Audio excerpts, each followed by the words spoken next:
કે તમે જે ગાડી આંચકી નહીં દેવાજ ખવડની છે ને દેવાજ ખવડ એક કાઠી છે અને તમે એક કાઠીની ગાડી આંચકી છે. એ ગાડી કેમ હવે પાછી લેવી ને એ અમારે જોવાનું છે અને ગાડી તમારે કઈ રીતે પાછી દેવાની છે ને. તો મિત્રો અત્યારે તમને ખબર છે કે દેવાજ ખવડની ગાડી જે છે આંચકી લેવામાં આવી હતી અમદાવાદ બાજુ. એટલે એક મોટો વિવાદ થયો છે. દિલીપભાઈ ખાચર નામના એક છોકરાનો વિડીયો ખૂબ વાયરલ થઈ રહ્યો છે. તમને હું આખો વિડીયો બતાવું છું. દિલીપભાઈ ખાચરે ખુલ્લી ધમકી આપી છે કે દેવાજ ખવડની ગાડી લેતા અમને આવડે છે અને કઈ રીતે લેવી અમને ખબર છે.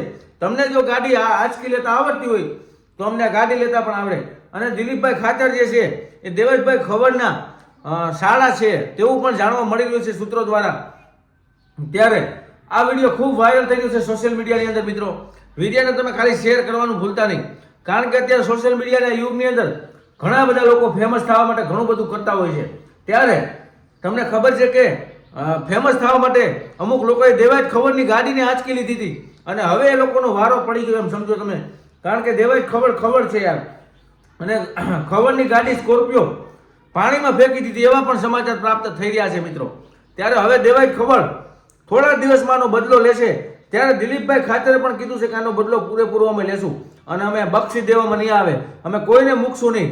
વિડીયો તમે શેર કરજો. જુઓ એક નવો ખુલાસો થયો છે. સાંભળો આખો વિડીયો, પછી શેર કરવાનું ભૂલતા નહીં.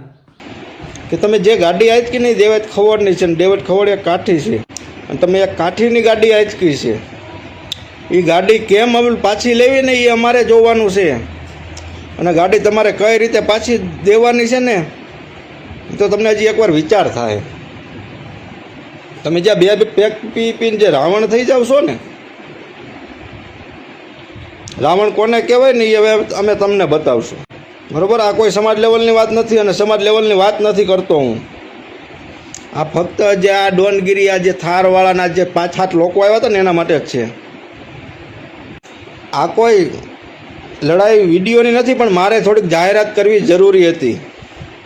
હવે રૂબરૂ મુલાકાત થાય બરોબર, એટલે તમારી ફૂલ તૈયારીમાં રહેજો, કેમ કે કાઠી ગમે તેથી અડવાના જ તમને. બસ એટલું જ કહેવાનું. જય માતાજી.